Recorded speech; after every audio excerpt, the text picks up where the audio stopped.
कुछ लोग समझते हैं रनिंग करने के लिए बस उठो, जूते पहनो और दौड़ना शुरू कर दो। अक्सर लोग इस तरह रनिंग टेस्ट देने के लिए चले जाते हैं और इसका नतीजा ये निकलता है कि वो पहले ही टेस्ट में फेल होकर वापस आ जाते हैं। आप किसी भी फोर्स में फिजिकल टेस्ट देने जा रहे हो तो इसमें फेल होने की सबसे बड़ी वजह रनिंग के सही तरीके के बारे में मालूमात ना होना होता है। वरना 30 साल से कम उम्र हो और 1 मील रनिंग 7 मिनट में पास ना हो सके, हो ही नहीं सकता। अगर आप आज इस वीडियो में बताई जाने वाली टेक्निक्स पर अमल करते हुए किसी भी डिपार्टमेंट के फिजिकल रनिंग टेस्ट में जाते हो तो ये मेरा दावा है कि आप चाहे मेल हो या फीमेल, आप नाकाम नहीं हो। रनिंग करना एक टेक्निक है या एक साइंस है, लिहाजा पहले इसको समझिए और उसके बाद इस पर अमल करते हुए रनिंग कीजिए। तो अब आपको जो टिप्स बताई जा रही हैं उन पर अमल करते हुए आप रनिंग करेंगे, आप कभी भी नाकाम नहीं होंगे।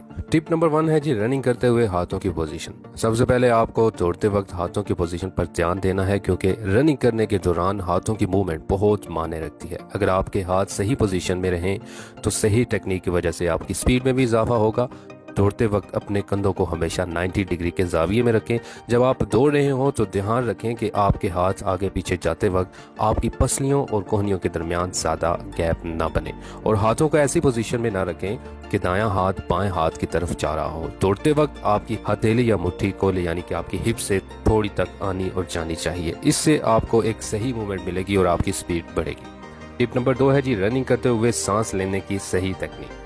दोस्तों, जब हम नॉर्मली सांस लेते हैं तो फेफड़े के ऊपर वाले हिस्से का इस्तेमाल करते हैं, जिससे जिस्म को जरूरत के मुताबिक ऑक्सीजन मिल जाती है और हमारी बॉडी नॉर्मल रहती है और जिस्म की तमाम एक्टिविटीज आराम से हो जाती हैं। जबकि हमारे फेफड़ों को ऑक्सीजन को स्टोर करने की कैपेसिटी 6 लीटर तक होती है। जब हम नॉर्मली सांस लेते हैं तो आधा लीटर सांस लेते हैं और आधा लीटर कार्बन डाइऑक्साइड छोड़ देते हैं। मतलब बताने का ये है कि जितना हमने लिया उतना ही वापस कर दिया। इस कंडीशन में ऑक्सीजन और कार्बन डाइऑक्साइड का तवाज़ुन बरकरार रहता है। लेकिन जब हम दौड़ते हैं तो दौड़ते वक्त जल्दी जल्दी सांस लेना शुरू कर देते हैं, जिससे फेफड़ों का ऊपरी हिस्सा इस्तेमाल होता है। यहाँ पर बात को समझिएगा कि जब हम जल्दी जल्दी सांस लेते हैं तो मुंह से ज्यादा सांस खींच लेते हैं, मगर कार्बन डाइऑक्साइड को सही से नहीं छोड़ पाते। तो इस कंडीशन में फेफड़ों में जरूरत से ज्यादा हवा भर जाती है, जिससे ऑक्सीजन और कार्बन डाइऑक्साइड का तवाज़ुन बिगड़ जाता है, जिसकी वजह से नई ऑक्सीजन फेफड़ों में कम आ पाती है और इस दौरान फेफड़े सही से काम नहीं करते और साथ ही साथ जिस्म में इलेक्ट्रिक एसिड की भी परसेंटेज बढ़ जाती है, जिससे आपकी बॉडी थक जाती है। और यही वजह है कि आपके फेफड़ों से दर्द निकलना भी शुरू हो जाता है और इस वजह से आपको रुकना पड़ता है। इसलिए ये सबसे ज्यादा जरूरी है कि सही तरीके से सांस लें और जितना सांस लिया हो पूरी तरह से उसको बाहर निकालें। एक बात याद रखें कि दौड़ते वक्त आपने सांस को लंबा और गहरा लेना है,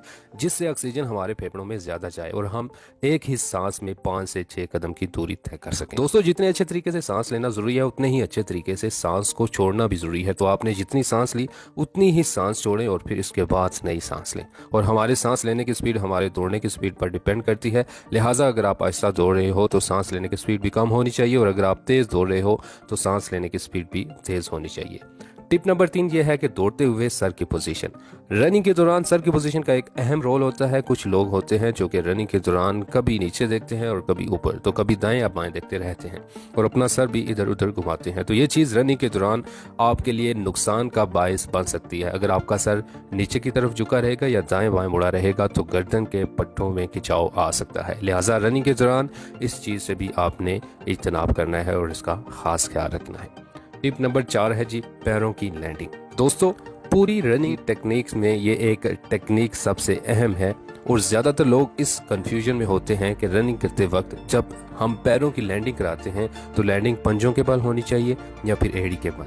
और ज़्यादातर लोग रनिंग करते वक्त पहले एड़ी को ज़मीन पर लगाते हैं और फिर पंजे नीचे आते हैं, मगर ये पैरों की लैंडिंग का सबसे गलत तरीका है, क्योंकि एड़ी ज़मीन पर पहले लगाने की वजह से जिस्म का सारा वजन घुटनों पर आता है और अगर आप यही प्रैक्टिस बार बार कर रहे हैं तो आपके घुटनों में खराबियाँ आ सकती हैं। लिहाजा रनिंग का ये असूल है कि रनिंग स्टार्ट करते वक्त आहिस्ता भागें और पंजों को पहले ज़मीन पर टच करें और जब आखिरी 3 मिनट रहते हो उस वक्त आप अपने कदम लंबे कर लें और पूरा पाँव ज़मीन पर टच करें। इससे आपकी पूरी बॉडी के तमाम हिस्सों पर बराबर दबाव पड़ेगा और आपके घुटनों में किसी किस्म की कोई परेशानी नहीं होगी। नंबर 5 पर और बहुत अहम चीज़ की स्पीड का दौरानिया। अगर आप 1600 मीटर रनिंग टेस्ट देने जा रहे हैं तो ये टेस्ट अमूमन मेल हजरात ने 7 मिनट में पास करना होता है और फीमेल को इसके 3 या 4 मिनट एक्स्ट्रा दिए जाते हैं। तो एक बात को याद रखें कि कभी भी रनिंग स्टार्ट होते वक्त आपने स्पीड नहीं लगानी, शुरू में आहिस्ता और पंजों के बल भागना है। और अगर आपका साथी आपसे आगे निकल रहा है तो इससे मुकाबला करने के बजाय अपनी की हुई प्रैक्टिस के मुताबिक जो स्पीड का टाइम आपने फिक्स किया हुआ है उसको तरजीह देनी है। शुरू के 3 से 4 मिनट आपने नॉर्मल स्पीड में भागना है, आखिरी 3 मिनट में स्टेप को लंबा कर लें और भागने की स्पीड भी बढ़ा दें। और ये कोशिश करें कि इस दौरान लंबा सांस लें और सांस नाक की जानिब से लें और मुंह की जानिब से आपने खारिज करना है। इससे आपकी बॉडी को थकावट का एहसास कम होगा और आप अपना हदफ 7 मिनट में आसानी से मुकम्मल कर लेंगे।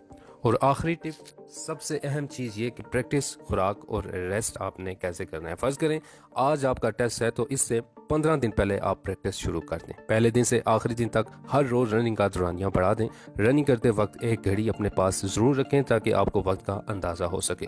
और इन प्रैक्टिस के दिनों में खुराक का ख़ास ख्याल रखें, फ्रूट्स का इस्तेमाल करें, तली हुई चीज़ों से परहेज़ करें और जिस दिन आपका टेस्ट हो उस दिन से 2 दिन पहले अपनी प्रैक्टिस बंद कर दें ताकि जिस्म को रेस्ट मिले और आप रनिंग वाले दिन अच्छा परफॉर्म कर सकें। और इंतहाई अहम बात, जैसा कि रनिंग से पहले कौन सी चीज़ पीनी चाहिए, तो आपको आगाह करें हरगिज़ आपने पानी की मिकदार, दूध की मिकदार या फिर आप मिल्क शेक पी रहे हैं, इसकी मिकदार हाफ ग्लास से ज़्यादा नहीं होनी चाहिए। एक बार आपने फिर इस बात को अपने माइंड में बिठा लेना है कि इसकी जो मिकदार है हाफ ग्लास से ज़्यादा नहीं होनी चाहिए। आप रनिंग टेस्ट देने के बाद जो भी आपने खाना पीना है वो खा लीजिएगा। अगर आपने रनिंग टेस्ट देने से पहले ज़्यादा दूध या ज़्यादा पानी या फिर मिल्क शेक वगैरह का ज़्यादा इस्तेमाल कर लिया तो ये आपके लिए नाकामी का बायस बन सकती है।